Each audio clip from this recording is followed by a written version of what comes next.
Hello दोस्तों, मैं प्रियंका कांसल एक बार फिर से अपने चैनल में आपका स्वागत करती हूँ। उम्मीद है आप सब बढ़िया होंगे। हमारा आज का व्लॉग है महाशिवरात्रि व्रत कथा। महाशिवरात्रि का पावन पर्व इस वर्ष भी बड़ी धूमधाम से मनाया जाएगा। इस दिन भगवान शिव की पूजा के साथ साथ महाशिवरात्रि की व्रत की कथा भी पढ़नी चाहिए। इस दिन भगवान शिव की पूजा के साथ साथ इस व्रत की कथा का भी बड़ा ही महत्व है। चित्रबानु की कथा पढ़ने से आप भगवान शिव की महिमा और उसकी भक्ति के महत्व को समझ पाएंगे। भगवान शिव भोले हैं, वे आसानी से प्रसन्न होते हैं। वह सच्चे मन से जल अर्पित कर देने मात्र से ही प्रसन्न होकर अपने दुखी भक्तों का दुख दूर कर देते हैं और उनको शिवलोक में स्थान प्रदान करते हैं। महाशिवरात्रि का दिन उनको प्रसन्न करने का सबसे बड़ा अवसर है। इस दिन भगवान शिव की पूजा करें और महाशिवरात्रि की व्रत की कथा करें। तो चलिए शुरू करते हैं महाशिवरात्रि की व्रत कथा। शिव पुराण के अनुसार एक समय में चित्रभानु नामक शिकारी शिकार करके अपने परिवार का पालन पोषण करता था। उस पर साहूकार का कर्ज था। समय से कर्ज चुकाने ना पाने के कारण साहूकार ने उसे बंदी बना लिया। उस दिन शिवरात्रि थी। दिन भर वह भूखे प्यासे रहते हुए भगवान शिव का स्मरण किया और दिन गुजर गया। शाम को साहूकार ने उसे कर्ज चुकाने के लिए अगले एक दिन का समय दिया और चित्रभानु को छोड़ दिया। तब चित्रभानु भूख प्यास से व्याकुल होकर जंगल में शिकार खोजने लगा। देखते देखते शाम और फिर रात हो गई। तब तक एक तालाब के पास बेल के पेड़ पर चढ़ गया और रात बीतने की प्रतीक्षा करने लगा। उस बेल के पेड़ के नीचे शिवलिंग था। चित्रभानु अनजाने में बेल पत्र तोड़कर नीचे गिर रहा था। नीचे गिराने से जो शिवलिंग पर वो गिर रहे थे। इस प्रकार संयोगवश वह दिन भर भूखा प्यासा रहा, जिससे कि उसका व्रत हो गया और शिवलिंग पर बेलपत्र गिरने से उसकी शिव की आराधना भी हो गई।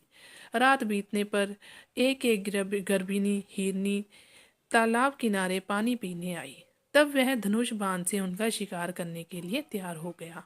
उस हिरनी ने चित्रभानु को देख लिया और उसने शिकारी से कहा कि वह गर्भवती है, जल्द ही प्रसव करेगी। उसने शिकारी से कहा कि तुम एक साथ दो जीव हत्या करोगे, जो कि ठीक नहीं है। हिरनी ने शिकारी को वचन दिया कि वह बच्चे को जन्म देकर आएगी, तब शिकार कर लेना।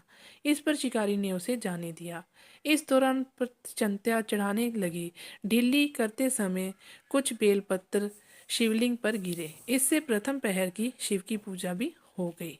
कुछ समय के बाद एक और हिरनी वहां से जा रही थी। तब शिकारी खुश होकर उसके शिकार के लिए तैयार हो गया। तब हिरनी ने उससे निवेदन किया कि हे शिकारी, मैं थोड़ी देर पहले ऋतु से निवृत्त हुई हूँ, कामातुर विरहिणी हूँ, अपने प्रिय की खोज में भटक रही हूँ। मैं अपने पति से मिलकर शीघ्र ही तुम्हारे पास आ जाऊंगी। तब शिकारी ने उसे भी जाने दिया। चित्रभानु शिकार न कर पाने से चिंतित था। रात्रि का आखिर पहर बीत रहा था। इस बार में कुछ बेलपत्र टूटकर शिवलिंग पर गिरे, जिससे कि दूसरे पहर की भी पूजा हो गई। तभी एक दूसरी हिरनी बच्चों के साथ वहां से जा रही थी। तब चित्रभानु ने उसका शिकार करने का निर्णय कर लिया। तब हिरनी ने उससे कहा, हे शिकारी, मैं इन बच्चों को इनके पिता के हवाले करके लौट आऊंगी। इस समय मुझे मत मारो। इस पर शिकारी ने कहा कि वह मूर्ख नहीं है। इससे पहले ही दो शिकार छोड़ चुका हूँ। उसका परिवार भूख प्यास से तड़प रहा है। वह हिरनी ने कहा, मेरा विश्वास करो, मैं इन्हें पिता के पास छोड़कर तुरंत ही लौट आने की प्रतिज्ञा करती हूँ। ऐसे करते हुए सुबह हो गई और अनजाने में ही शिकारी की शिवरात्रि की पूजा हो गई। उपवास और रात्रि जागरण भी हो गया। इसी के बीच एक हिरन वहां से जा रहा था। तब शिकारी ने इसका शिकार करने का निश्चय किया। चित्रभानु को चंत्या चढ़ाए देखकर यह हिरन ने निवेदन किया कि यदि तुमने मेरे से पहले तीन हिरनी और उनके बच्चों का शिकार कर लिया है तो उसे भी मार दो, ताकि उनके वियोग में दुखी ना होने पाए। अगर उनको जीवन दान दिया है तो कुछ समय के लिए उसे भी जीवन दान दे दो।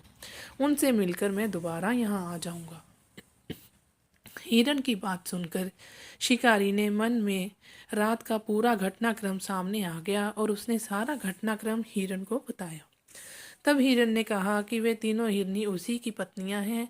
जिस प्रकार वे तीनों प्रतिज्ञाबद्ध होकर गई हैं, उनकी मृत्यु से भी अपने धर्म का पालन नहीं कर पाएंगी। जिस प्रकार तुमने उन पर विश्वास करके उन्हें जाने दिया है, वैसे ही उसे भी जाने दो। वह अपने परिवार के साथ जल्द ही यहाँ उपस्थित हो जाएगा। चित्रभानु ने उसे भी जाने दिया। शिवरात्रि व्रत और पूजा होने से उसका मन निर्मल हो गया। उसके अंदर भक्ति की भावना जागृत हुई। कुछ समय बाद वह हिरण अपने दिए हुए वचन के कारण अपने परिवार के साथ शिकारी के सामने आ गया। उन जीवों की सत्यता, सात्विकता और प्रेम भावना को देखकर चित्रभानु को आत्मग्लानि हुई। इसने हिरण परिवार को जीवन दान दिया।